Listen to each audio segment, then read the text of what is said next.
Pues realmente no es un asunto de una tecnología particular. Hay algunas corrientes que tienen toda una propuesta tecnológica, en el mejor sentido de la palabra, las tecnologías del cuerpo, para hacer un buen manejo de la sexualidad. Verbigracia, pues las tradiciones tántricas. Y sin ir tan lejos, no sé si todos han oído hablar de un método que se llamó el método, o que se llama el método Careza, que fue el resultado bueno, de una experiencia que se dio en los Estados Unidos en el siglo XIX. Un pastor, un predicador, teólogo, no recuerdo bien de qué tradición, anglicano o algo así, bueno, muy avanzado, digo yo, pues por lo que sucedió después en su época, terminó proponiendo una forma de comunidad. Estábamos en la época de las grandes utopías y se formó sí, un colectivo, como una ecoaldea, la llamarían ahora, cerca de Nueva York, donde vivían más de 300 personas. Y por 30 años estas personas siguieron unas pautas de vida muy interesantes, justo para su época. Él habló del matrimonio complejo, ya hablamos del poliamor. Esto era un poquito más extraño porque en realidad no había ningún tipo de pareja que estaba definida para perdurar. Simplemente él lo que le sugirió a la comunidad es que cuando dos seres humanos, básicamente heterosexuales, querían tener una relación, la relación fuera consentida por la comunidad, que se dijera públicamente yo y esta otra persona queremos, y si la comunidad pues estaba de acuerdo, podían ir y tener pues una vida sexual bastante libre. Pero tenía otra peculiaridad, y ahí es donde está esto del manejo de la energía sexual. Él consideraba que la eyaculación en el hombre generalmente producía una pérdida significativa de su capacidad de concentración y de energía vital. Por otro lado, yo creo que también tenía muy presente que la única manera segura en ese momento de evitar los embarazos era que no hubiese eyaculación dentro del canal vaginal. Entonces él recomendaba, pues lo más importante era eso, porque enriquecía la experiencia sexual y también era consciente de que para las mujeres era mucho más placentero un hombre que no eyaculaba a los 2 o 3 minutos, como pasa a menudo con cierto tipo de relaciones sexuales, y que a la mujer siempre la deja en ascuas, sin saber qué hacer. Bueno, afortunadamente las mujeres ya sí saben mucho qué hacer. Pues eso fue muy perseguido. Cuando se empezó a saber de esto, como eran unas relaciones libres, pues eran ante la ley infractores. Él mismo fue acusado de adulterio, le tocó irse de los Estados Unidos y disolver la comunidad. Pero yo creo que él tocó un tema que se ha repetido. Entre muchas tradiciones se ha hablado de lo importante que es en el caso de los hombres. Esto no es extensible a las mujeres, pero sin embargo para algunas mujeres también es importante no concebir la sexualidad en términos eyaculatorios, orgásmicos, sino como un encuentro amoroso donde es posible expresarse el afecto elevando el nivel energético y no llevándolo a una caída precipitada. Esa es la base del tantrismo, esa es la base de la práctica sexual taoísta, pues son muchas tradiciones. Las tradiciones indígenas nuestras, sé que en varias tradiciones también recomiendan evitar la eyaculación. Entonces menciono eso porque eso es uno de esos elementos que ayuda a mantener la energía, pero tomémoslo desde una perspectiva más sana. Es decir, yo creo que la sexualidad vivida de manera armoniosa, de manera consensuada, de manera respetuosa, generalmente no produce agotamiento. Y uno va a hablar solamente del agotamiento energético, no produce agotamiento emocional. No sé por qué extraña paradoja, el comportamiento de muchas parejas es que después de un tiempo de estarse satisfaciendo sexualmente, como que se crispan, y terminan entrando en un conflicto reiterativo y aún en el matrimonio se vuelve muy difícil la relación. Entonces yo diría que en general para cualquier ser humano, bueno, cuidar su sexualidad y orientarla hacia la práctica es darse cuenta de que hay formas de sexualidad, de expresión de la sexualidad que son simplemente agotadoras, que producen un estado de desequilibrio emocional. Y si uno es consciente de que está en una situación de desequilibrio emocional y energético, pues simplemente decimos observar y tratar de no quedarse ahí. Antiguamente era muy fácil. Los monjes, los renunciantes, los ascetas, pues los que entraban en la comunidad monacal, pues se esperaba que simplemente no volvieran a tener vida sexual, renunciaban al lugar, no tenían pareja. Y pues las descripciones de estas primeras sangas, sí, es unas sangas pues, donde no había, de hecho el Buda tiene varias amonestaciones a monjes que, bueno, que se han permitido ciertas licencias y él no veía eso equilibrado con su propuesta de comunidad.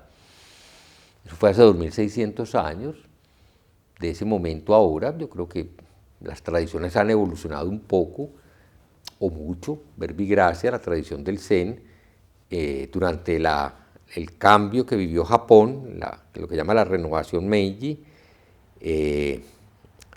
pues se hace claro que muchos monjes, sacerdotes y maestros Zen tienen vidas de familia, tienen pareja, tienen hijos, pero los tienen que esconder, un poco lo que sucede con los sacerdotes católicos hoy en día.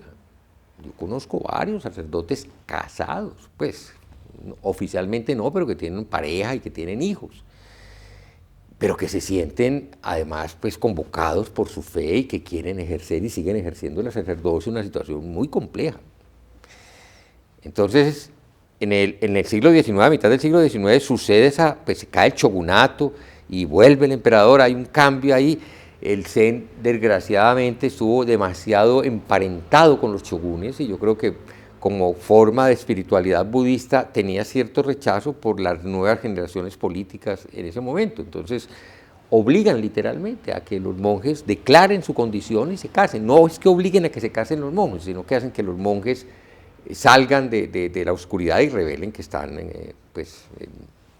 como todos los seres humanos, viviendo. Parte de los budistas en Japón ya lo habían hecho, la que se conoce como la tradición de la tierra pura y otras tradiciones mahayanas, ya desde el siglo XIII, desde la época en que el Zen llegó al Japón, permitían que los monjes tuvieran vida marital. Yo creo que era un poco para romper el peligro de esa contradicción entre la naturaleza física y corporal del ser humano y pues la dedicación a la vida espiritual, darle como más realismo, hacerlo más cotidiano, más desde la realidad compartida y no desde la realidad pues un poco extraña de los que viven por allá como en otra parte y de los que viven por acá en lo común y corriente, en lo ordinario. Sí, yo veo que esa fue la evolución y pues sí creo que pues como ser humano sé que es muy fácil descompensarse emocionalmente en cierto tipo de relaciones y de prácticas sexuales. Voy a poner un ejemplo,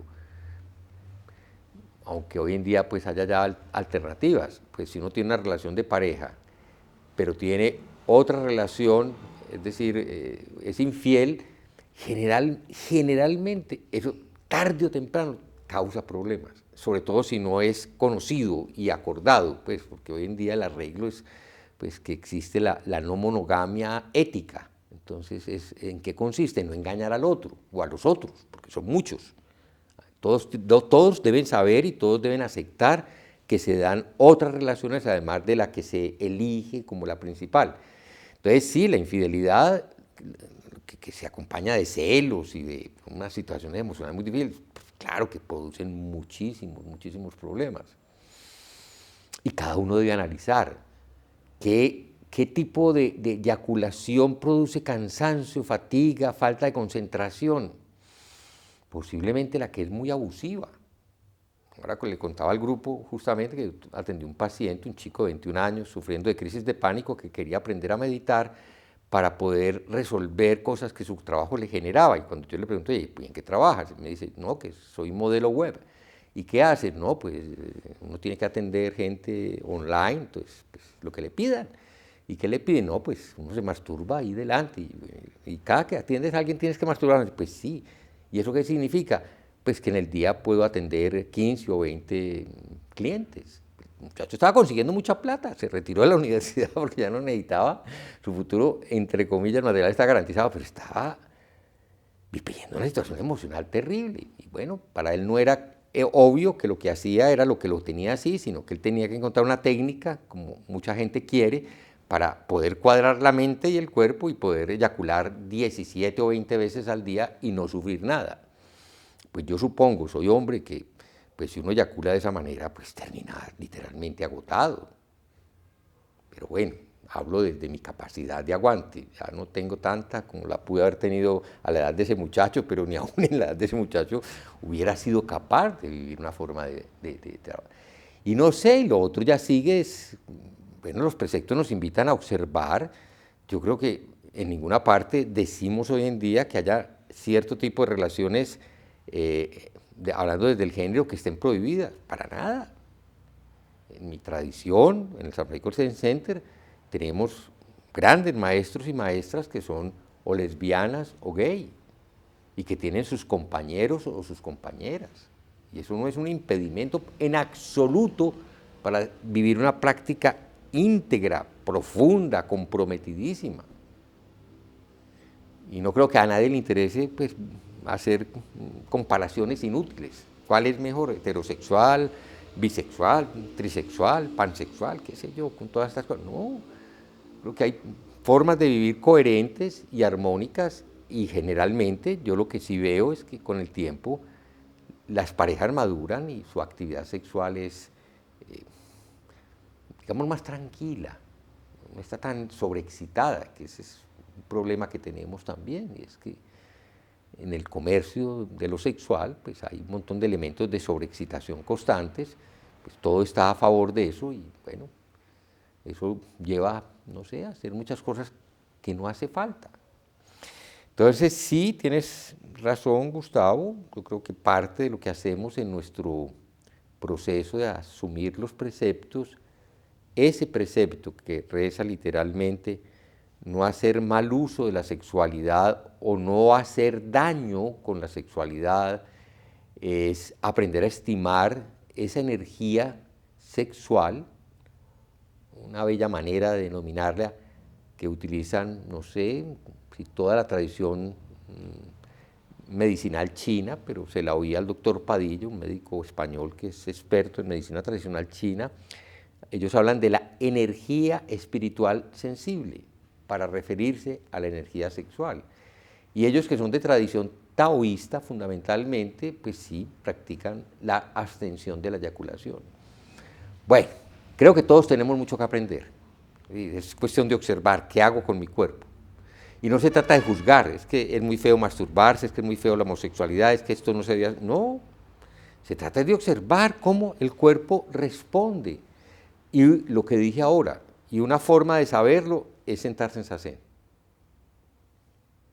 Si lo que hago no me deja estar en sasén, ojo, pues yo creo que, por ejemplo, practicar sasén borracho o bajo el efecto de una droga fuerte, es espantoso, no se lo recomiendo a nadie.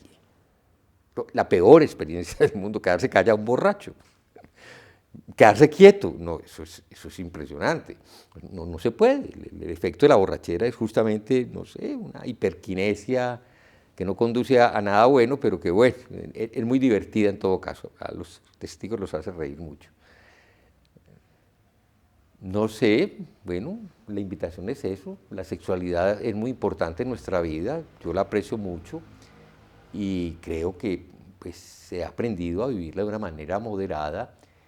Y recuerdo unas palabras del maestro Kodo Sawaki a propósito de una pregunta parecida. Y sobre todo, eviten hacer sufrir a otra persona.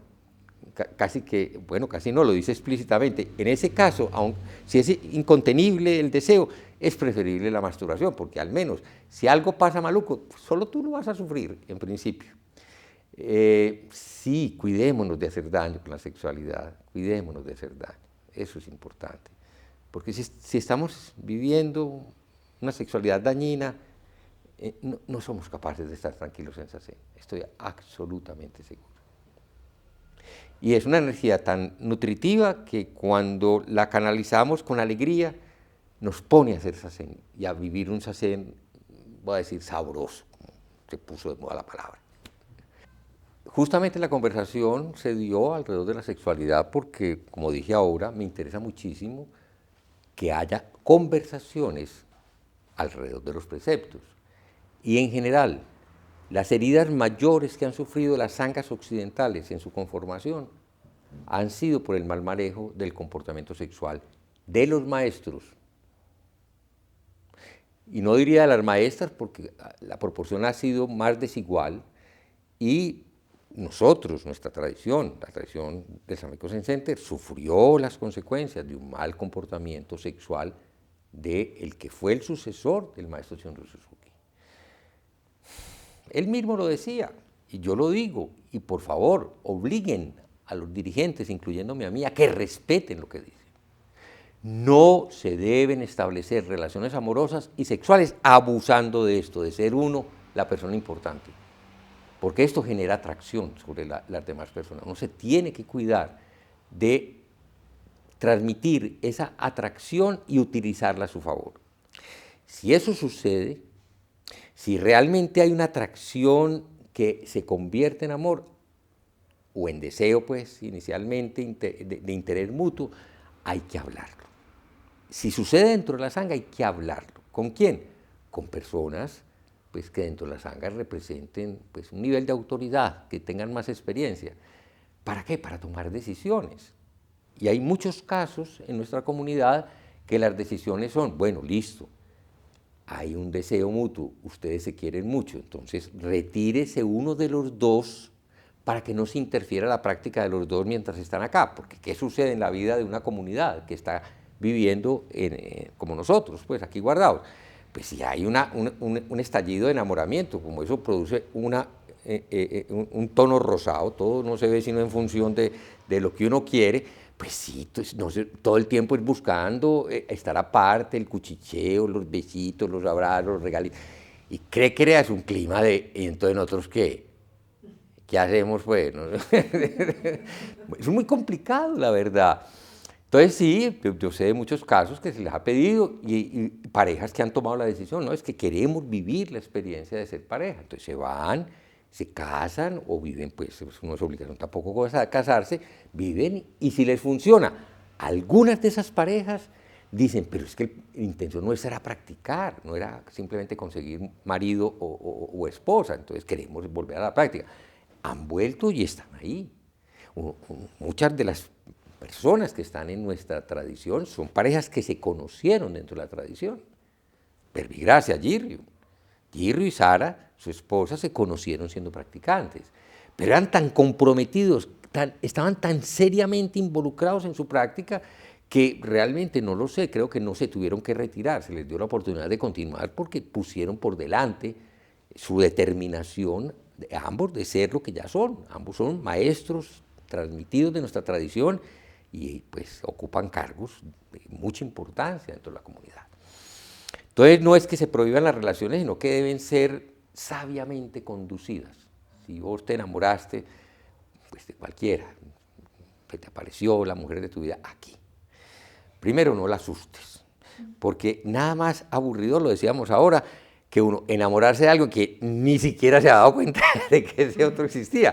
Y empiezan decía Alejandra, pues, a propósito de ese tema, pues a buscarle el lado y a proponerle, y le trae regalitos y le escribe cosas bonitas. Y, sí, eso se te puede terminar volviendo una cosa insoportable, eso es una forma de acoso que no tiene sentido. Bueno, de todo eso deberíamos hablar con cuidado porque sí, hay muchas maneras de interferir la práctica propia y de los demás con un comportamiento que se salga del espacio amoroso, bondadoso. y que se vuelva muy excluyente, porque toda relación amorosa en los primeros meses y años casi que pide eso, junticos y solitos. Entonces, sí, creo que sí, la experiencia no es nada buena, ni en el Zen, ni en el budismo tibetano. El budismo tibetano pasó también hace poco, el de Sambhava, el de qué, ¿cómo se llama? Bueno, que el hijo de Trungpa Rinpoche, Chambala, no sé, aprendió del papá las mañas, porque el papá también tuvo varios comportamientos que no fueron pues, fáciles de considerar generosos con una comunidad de gente débil, como la mayoría de las personas que llegan a nuestras comunidades. Este muchacho pues, se creció como maestro y sí, un hombre muy carismático. Él daba una charla del Dharma y le estaba poniendo el ojo a la muchacha que le interesaba y rapidito encontraba la manera de que él se fuera para su habitación y rapidito le echaba el cuento del tantrismo profundo que él manejaba y rapidito le enredaba y rapidito creaba un problema. Entonces, pues algunas que se sintieron muy mal después de eso, pusieron la denuncia, fue muy duro porque Pema Chodron justamente se le recriminó por no haberlo denunciado, porque ella que tenía idea o debía tener idea no hizo nada para atajarlo. Ella habló de eso y se hizo, pues ella y muchos otros reconocieron lo inadecuado de esto y pidieron disculpas efectivamente por no haber hecho un esfuerzo a tiempo para atajar la cosa. Lo mismo en el libro Ser Recto, lo cuenta Red Anderson con su maestro fue Richard Baker, el sucesor de, y él también se sintió inhibido para hablar de lo que crecientemente aparecía y aparecía y aparecía, de problemas y problemas. Sí, el maestro Richard Baker tenía 36 años, la mitad de la edad mía. Y claro, un joven inteligente, habilísimo, pues se llenó de energía y era casado y tenía 3 hijos, pero no le bastaba. Entonces, entre las practicantes iba rotando con una, con la otra, consentidas, hasta que la agitación fue tan grave que eso ¡paf! Explotó. Y él al principio no fue capaz de responder por la gravedad de las cosas que fue capaz de producir. ¿Cómo se superó eso? Afortunadamente los que estaban ahí ya eran muy maduros y se habló y se habló y se habló y se habló y se habló y finalmente se concluyó en muchas cosas muy importantes. Primero, que nunca iban a volver a tener un solo abad como responsable único de la comunidad, que en cualquier comunidad debían existir por lo menos varios pares que estuvieran controlando los desmanes de cualquiera en caso de que aparecieran. Y lo otro fue que aparecieron pues, unas normas, los principios éticos y las formas de resolución de conflictos que ayuda, no resuelve todo, pero sí creo que ha evitado que ese tipo de problemas tan grave aparezca. Hay otros, pero no son realmente de esa magnitud. Entonces sí, cuidémonos. Esta es una comunidad naciente. Yo soy un dirigente pues, reciente, al menos reconocido reciente, y yo creo que es una cosa de ambos lados. El que está aquí, que es un ser humano, y ustedes que son seres humanos conscientes de que esto es delicado, lo protegemos. Protegemos la Sangha, protegemos el Dharma y protegemos el Buda. Y con eso yo sé que con seguridad lo que sigamos ofreciendo va a ser un refugio para muchas personas. Y el que quiera pues, pasar bueno con el sexo y tenga pues, la sexualidad muy alborotada, pues no que se vaya para el Parque Lleras a cualquier hora del día o para cualquier otro lado, pues nadie le va a decir nada. Pero eso sí, pues que observe, que esté atento, que practique atención plena. Como le decía el Budananda, maestro, decía Nanda, dice la enseñanza que no debemos acercarnos a las mujeres, que estabas diciendo ahora. Digo, sí, Ananda, es mejor. Pero ¿cómo hacemos? Es que es imposible, están con nosotros. Bueno, al menos no las mires, pues, con deseo. La mirada es, no proyectes sobre ellas nada. Ay, pero a veces es inevitable. Bueno, al menos no las toques. Mira qué tan lindo como va subiendo. Y dije, pero bueno, pues a veces es inevitable, hay que darle la mano. Pues. Bueno, si las tocas, todo el tiempo, practica atención plena. Si te involucras, no pierdas la atención. Mantén tu práctica continua. Bueno, no sé si esto es un añadido, que el diálogo es un poquito menos detallado como lo estoy diciendo yo. Sí parece a veces como si el Buda hubiera dicho, apártate de las mujeres. No te metas porque son la perdición, lo que han dicho todas las tradiciones de manera tan tonta pues y tan simple como si el deseo, como decían ahora en la reunión, no viniera también del lado femenino, pues el deseo existe en las mujeres. Entonces, bueno, si es un asunto de hombres y mujeres, y de hombres y hombres, y de mujeres y mujeres, pues trabajemos juntos con él, no lo neguemos, tengámoslo acá, pero usémoslo con sabiduría. Yo creo que ese es realmente el camino. Aprendamos. Cuesta mucho trabajo, pero quizás podamos.